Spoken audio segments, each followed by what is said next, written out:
Let's now take a look at what really unfolded in Pennsylvania. Loud bangs were heard at the rally. Footage showed Trump grimace and then raise a hand to his right ear before ducking. Secret Service agents covered the former president up and rushed him off stage soon after. Blood could be seen on his ear and face as he was being whisked off stage. Trump raised his fist and yelled back to the crowd. In a statement, the Secret Service has said that Trump is safe and that measures for his protection have been implemented. Trump spokesperson Stephen Chung has also said that he is fine and is being checked out at a local medical facility. The Secret Service has confirmed that the shooter was neutralized by them, but there is speculation on whether he died from a self-inflicted gunshot wound or was shot by someone else during the incident. An attendee was also killed during the incident there.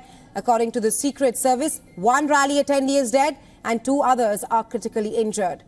The Secret Service has also confirmed that the shooter was outside the venue. He fired multiple shots from an elevated position before he was killed by agents. Multiple law enforcement officials have referred to the shooter as a sniper. According to law enforcement officials, the shooting is being probed as an attempted assassination. The rally was being held in Butler in the greater Pittsburgh region of Pennsylvania. The New York City Police Department has increased its deployment at Trump Tower and other sensitive locations around the city. The NYPD will also increase security at 40 Wall Street and City Hall, and Trump Tower in Manhattan is already under the watch of the NYPD, even though Trump seldom visits his former residence. The incident came after a busy day of campaigning for both Trump and President Joe Biden.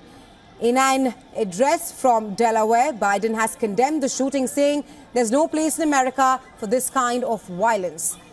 Well, Biden added that he's tried to get in touch with Trump, noting that the former president is with his doctors and appears to be doing well.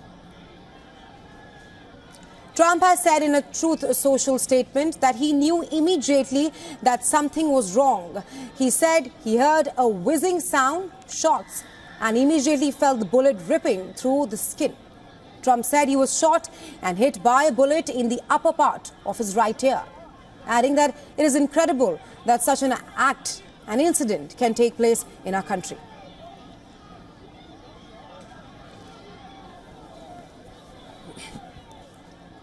And for more on this, we're now being joined by Mark Merowitz, who is a lawyer and a political commentator, and he's also a professor at State University of New York Maritime College.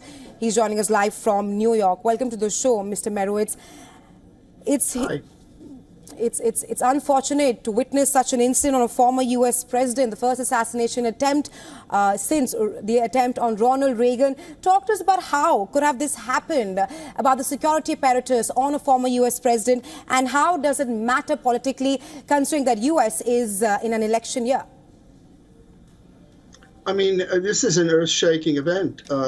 Everything has changed now. We had focusing on Biden's age and his issues, and now that's all now gone by the wayside, and we're focusing on hopefully that President Trump is okay and makes a full recovery, but the implications are gigantic. Number one, trying to understand how this can possibly happen. How can someone be apparently standing outside a venue and apparently, I mean, we're hearing all the reports that they mentioned this to police and so forth.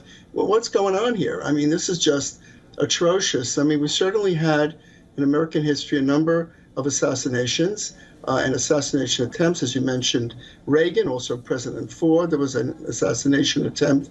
No one was hurt in that one. We had a number of presidents assassinated, and this really shakes up our entire political system. It shakes up the world. It's very sobering. It's very worrying, very scary. And, obviously this cannot happen again. We need to do whatever we can. I mean, certainly we need to be able to rethink how, I mean, Biden was standing in open rallies, so was Trump. They're standing these open rallies, and that's very risky. They want to be in touch with the people, but we see that we're living in very dangerous times. Well, Mr. Merowitz, there's clearly been a shift from Biden's age and his shaky performance at the U.S. presidential debate to this assassination attempt on the former U.S. President Donald Trump. Talk to us about what this means for the Republican convention, which is slated to take place tomorrow. Well, I mean, I think Trump was supposed to actually go on Monday to the Milwaukee Republican convention. Who knows? The convention might really need to be postponed, but you really don't know. You don't know President Trump's condition. His reaction immediately was, to put his fist up, and the crowd, supporting him and all that, show that he's a fighter. And a lot of the tweets that I'm seeing on Twitter, on X actually, are coming from Republican stalwarts and Trump supporters saying, that this is our great future president. So it's taking on a political element, which I think is very unfortunate, by the way, because this is really not about politics. This is about an attempt on someone's life, and this is just horrendous. And this has shaken up American history many times. We just cannot allow this to happen. We have to make sure it does not happen again. But in terms of the future of the campaign, right now we had Biden's age, and we're thinking about Biden stepping down and Kamala Harris maybe coming in as the candidate. And now we have Trump in this situation. We don't know how badly injured he is. Hopefully he's fine.